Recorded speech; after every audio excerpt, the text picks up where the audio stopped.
Jangan lupa like, share, comment, and subscribe ya. Dan jangan lupa nyalain tombol loncengnya. Assalamualaikum warahmatullahi wabarakatuh. Nama saya Anawati dari Prodi Hukum Ekonomi Syariah semester 6. Baiklah, saya akan membahas tentang analisis laporan keuangan dan analisis rasio.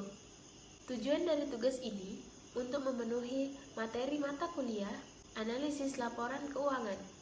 A few moments later.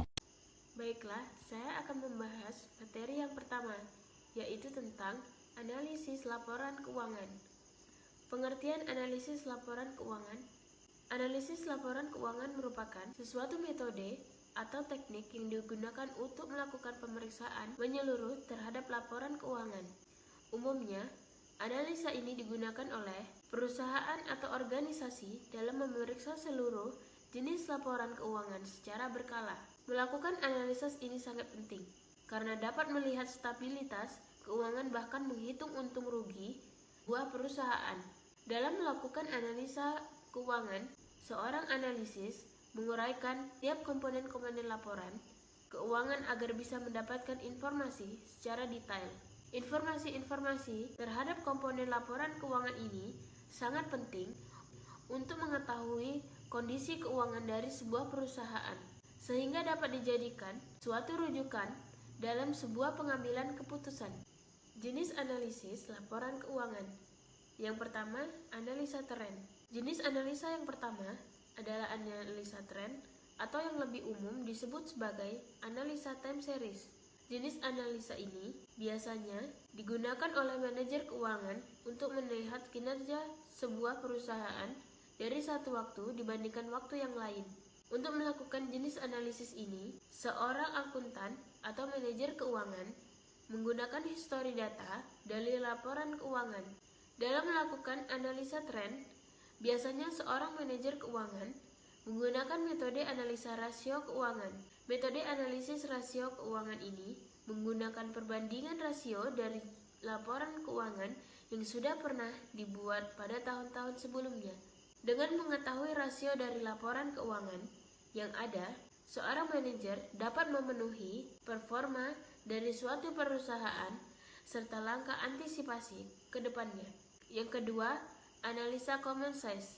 Analisa common size ini biasa digunakan untuk melakukan analisa terhadap neraca dan laporan untung rugi sebuah perusahaan dengan menggunakan persentase. Dalam analisa ini, setiap komponen laporan untung rugi dibagi dengan penjualan lalu disajikan dalam persentase penjualan.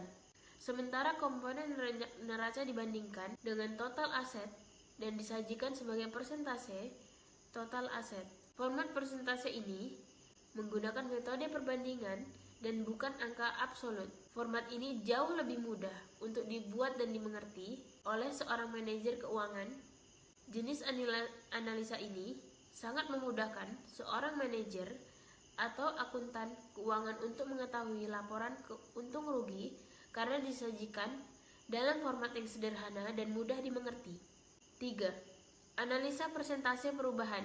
Analisa ini lebih banyak digunakan dengan cara menghitung tingkat pertumbuhan dari setiap komponen laporan untung rugi maupun komponen neraca terhadap tahun dasar pembuatannya. Jenis analisis ini memang sedikit lebih bagus, lebih sulit bila dibandingkan dengan jenis analisa laporan keuangan lainnya. Namun, jenis analisa ini merupakan jenis analisa laporan keuangan yang sangat baik dan kuat.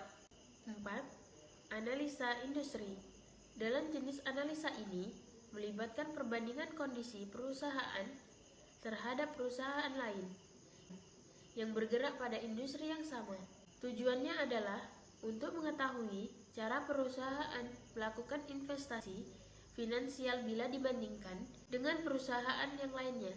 Dengan melakukan jenis analisa ini, seorang manajer keuangan dapat melihat dan memutuskan terhadap penyesuaian finansial yang mungkin perlu dilakukan. Seorang manajer atau akuntan keuangan sebuah perusahaan umumnya menggunakan teknik perhitungan rasio saat melakukan jenis analisa ini.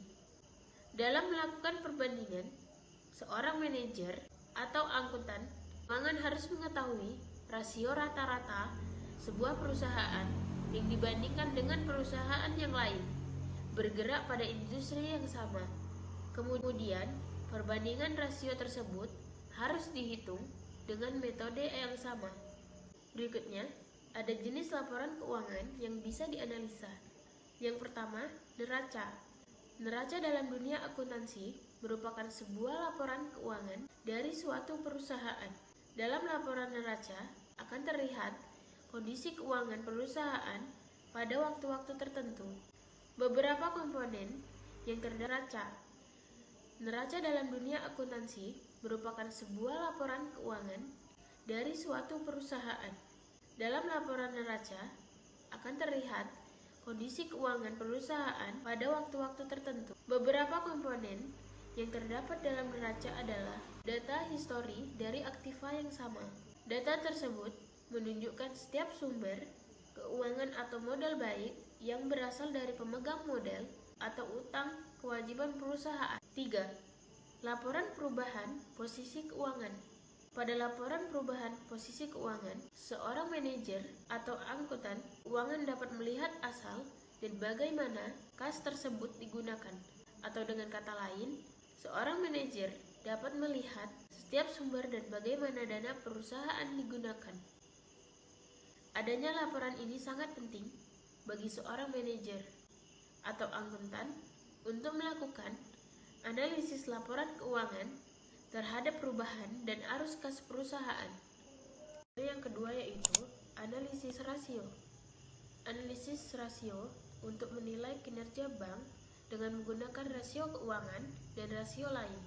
Antara lain meliputi rasio permodalan, kualitas aktiva produktif, rentabilitas, likuiditas, dan manajemen, analisis nisbah atau rasio analisis. Apa itu analisis rasio? Analisis rasio adalah satu angka yang dibandingkan dengan angka lain sebagai suatu hubungan. Menurut Jonathan Golin, berpendapat bahwa rasio adalah suatu angka digambarkan dalam suatu pola yang dibandingkan dengan pola lainnya serta dinyatakan dalam persentase. Sedangkan keuangan adalah sesuatu yang berhubungan dengan akuntansi seperti pengelolaan keuangan dan laporan keuangan. Analisis rasio keuangan digunakan oleh dua pengguna utama, yakni investor dan manajemen. Investor merupakan analisis rasio untuk melihat apakah perusahaan itu investasinya bagus atau tidak. Analisis rasio keuangan atau financial ratio adalah merupakan suatu alat analisis yang digunakan oleh perusahaan untuk menilai kinerja keuangan berdasarkan data perbandingan masing-masing pos yang terdapat di laporan keuangan seperti laporan neraca, rugi atau laba, dan arus kas dalam periode tertentu. Fungsi analisis rasio. Yang pertama, rasio likuiditas. Rasio likuiditas adalah rasio yang mengukur kemampuan likuiditas jangka pendek suatu perusahaan dengan melihat aktiva lancar perusahaan relatif terhadap hutang lancarnya. Rasio perputaran persediaan. Rasio perputaran persediaan mengukur aktivitas atau likuiditas perusahaan dilihat dari ketersediaan barang. Rasio ini menunjukkan efisiensi di mana perusahaan menggunakan seluruh aktivanya untuk menghasilkan penjualan. Berikutnya, rasio aktivitas. Rasio aktivitas menunjukkan tingkat efektivitas penggunaan aktiva atau kekayaan perusahaan kepada Anda. Berikutnya, rasio profitabilitas dan rentabilitas merupakan rasio yang menunjukkan tingkat imbalan atau perolehan dibandingkan penjualan atau aktiva. Selanjutnya, rasio investasi. Rasio investasi merupakan rasio yang mengukur kemampuan perusahaan dalam memberikan kembalian atau imbalan kepada para pemberi dana, khususnya investor yang ada di pasar modal dalam jangka waktu tertentu. Tujuan dari adanya analisis rasio dalam sebuah perusahaan. Yang pertama, sebagai alat barometer untuk melakukan forecasting atau memproyeksikan posisi keuangan di masa yang akan datang. Mereview kondisi perusahaan saat ini, permasalahan dalam manajemen, operasional maupun keuangan. Alat ukur untuk melakukan efisiensi di semua departemen perusahaan. Kegunaan dari analisa rasio keuangan diwujudkan dalam angka serta daftar statistik yang lebih bisa dibaca serta diterjemahkan, serta laporan keuangan yang begitu rinci dan rumit diganti menjadi sederhana serta informatif. Adapun beberapa kegunaan dari adanya rasio keuangan merupakan hal yang tercipta sebagai berikut. Yang pertama, perwujudan visualisasi tentang sejarah perusahaan disertai dengan nilai keadaan suatu perusahaan tersebut. Yang kedua, perwujudan visualisasi kepada investor serta kreditor tentang kebaikan dan keburukan suatu keadaan atau tempat keuangan perusahaan dari suatu periode ke periode lainnya. 3. Mampu menetapkan efisiensi kinerja pada manajer perusahaan dengan dituangkan ke dalam catatan keuangan serta laporan keuangan. 4. Adanya kemungkinan manajer keuangan melakukan prediksi reaksi dari para calon investor serta kreditor di saat melakukan pencarian guna menambah dana.